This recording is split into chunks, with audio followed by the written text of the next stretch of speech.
Hey, Wayland from the Zombie Star here, and this week in comics, we saw two significant releases. I like to just kind of go over the number ones. There were several releases coming over, issues that I've missed. I'm reading so much stuff, but I like to just bring out the new releases and kind of start from number one, and I will try to kind of follow that as they are released.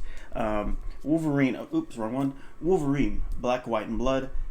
This is actually a compilation of stories regarding Wolverine, and it consists various artists and writers. This is pretty awesome. We got Dugan, Kubert, Shalvey, Rosenberg, Cassara, Martin, and Guru FX. So as you can tell, several talent and several artists and story writers went into this. As this is a collection of stories, issue one has actually three separate stories. They're actually pretty cool, and we'll talk about them a bit.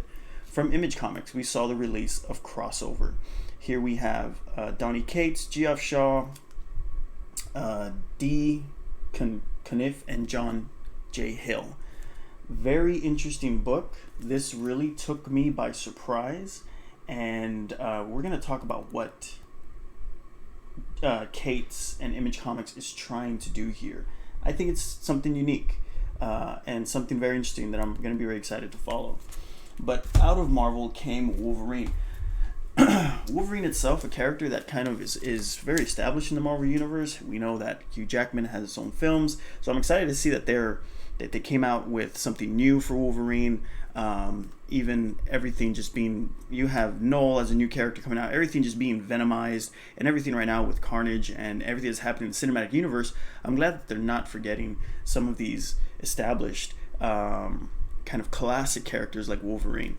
So with it, I think this is really a celebratory thing of kind of referencing and kind of remembering such an iconic character like Wolverine. First thing to notice is this art cover work, which is this is your standard cover A, and just amazing.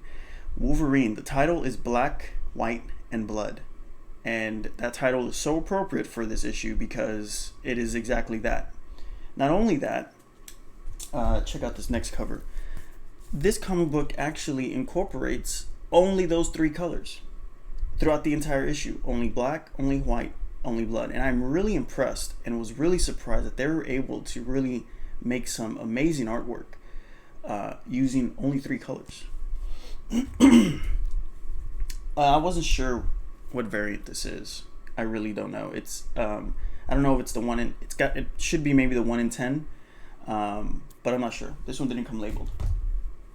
This is the 1 in 25, and again, it's just incorporating three colors. The comic book works like this from beginning to end. I don't know if the other issues are going to do that, but if they do, it's pretty cool. My favorite is just your solid red.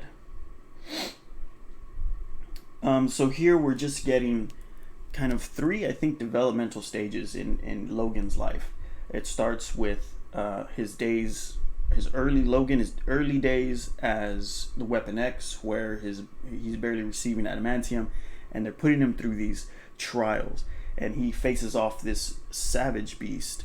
Another story takes place kind of in the middle. He might be on his way to find the X-Men and Professor Xavier, and he kind of gets muddled up and kind of in the middle of this mob hit. And then from there it jumps to him fighting Nazis. It's all over the place, and it's pretty awesome.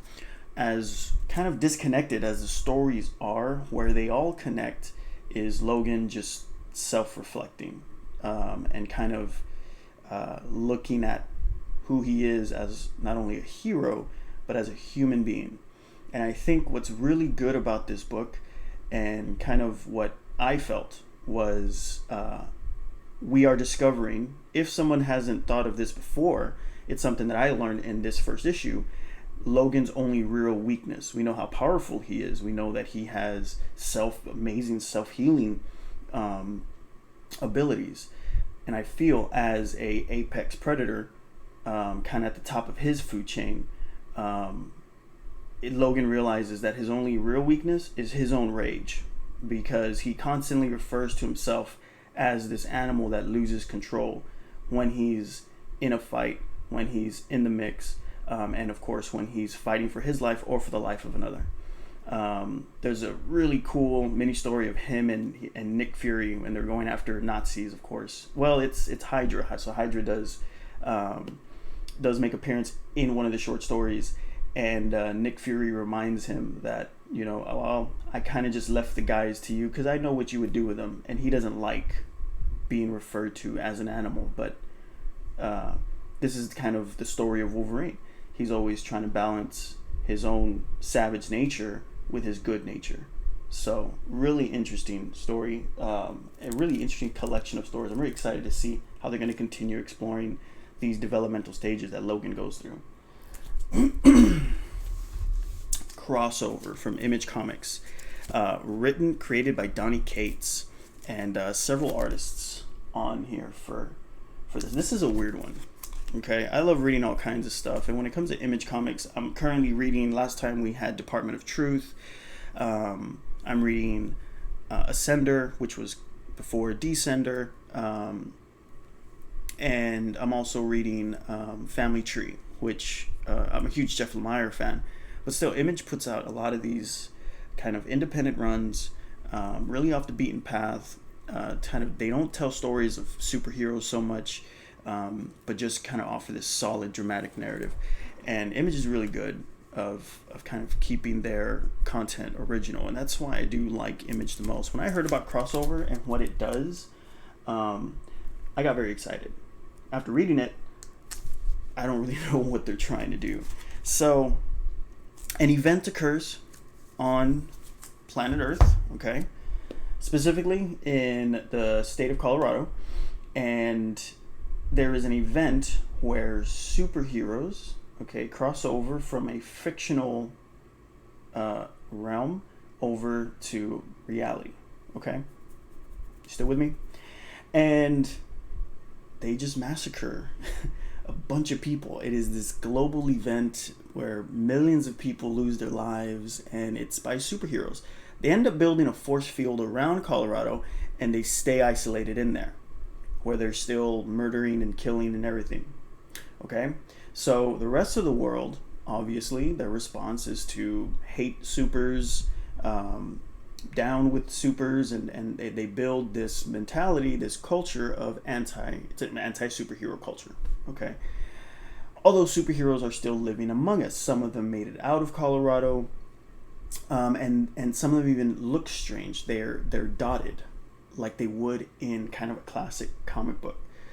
So what the story is trying to do is tell a story of people and how they respond to a threat, an unknown threat, and kind of belief systems that can be made, groups that can be made. It really speaks a lot on religion, and it's the book's everywhere. It really is. So after reading issue 1, I do want to continue with it. I do love the originality in it and what they're trying to do. But even Cates at the end writes a little letter, kind of on that last page, and he's been wanting to write this story for so long, and it was a thing with the characters that he mentions, because again he's dealing with comic books. Like in reality, he references Superman, he references Spider-Man, he references DC and Marvel as comic book industries, and how they've collapsed through this event that occurred in Crossover. So really breaking that fourth wall as a reader. It's referencing something that's happening in the real world. So very weird like that. And he's even he kind of ends like, hope you guys are enjoying it and everything, because I'm not even sure if this is gonna work. I kind of like that Cates is offering the notion that this story is really out there, and you're either gonna like it or you're not. So far, issue 1 is very interesting because I think it's so relatable, in the sense that how we would respond, or how we could possibly respond in the face of such a traumatic and awkward and kind of mind-bending event that really changes just everything that we know and everything that we believe in. So Crossover, it's a strange one, but it's something new. I would still recommend it, just to read something really, really kind of offbeat when it comes to superhero stories, right? So this also came with some variants that I was really excited about. This one, actually, the one that I've kind of featured here, is supposed to be a secret variant, and it was something that was not really told. We did not know how many variants were going to come out of book number 1, but I believe this is the secret variant. I'm trying to do my own research and try to find out whether this is the actual secret variant, or if this is just a standard cover, or if the standard cover was a secret variant. As you can see, it's just, I mean, okay, I'm just talking about the art. It's so weird. This guy opens up crossover. He opens up this book, okay, on the cover, and it's like blowing his face away. So that gives you an idea that this book is really toying with the notion of reality and comic, and trying to blend them in this weird story. Okay, so yeah, if you're interested in kind of weird stories, offbeat stories, awkward stories, crossover definitely is going to be for you. We have one variant here. I'm not sure about the artists who did this one, but this is one of the, I'm not sure what number this is, or if this is just another cover. Another thing, crossover came out with number 1, released with so many standard covers, A through I don't know what. There might have been 6 or 12. I don't know. There was a lot. There were some incentive covers. I was able to acquire one of them, as this was heavily anticipated, and a lot of comic book readers were waiting for this one. But again, that cover art is pretty awesome. Pretty awesome.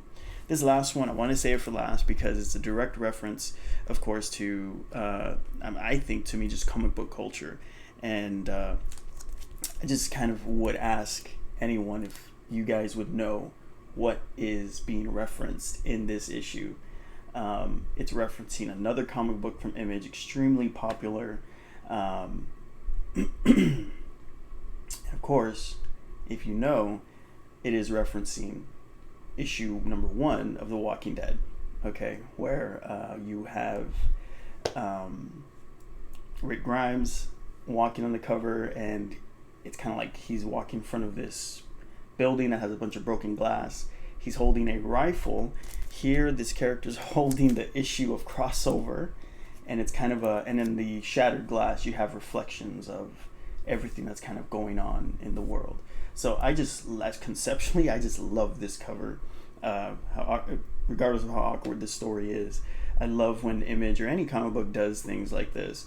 And of course, the title is aptly named Crossover.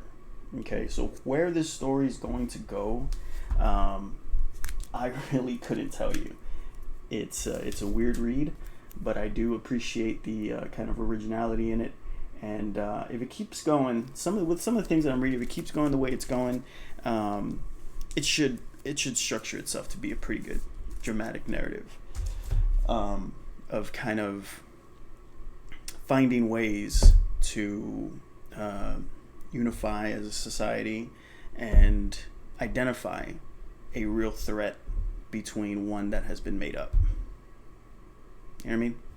Okay, so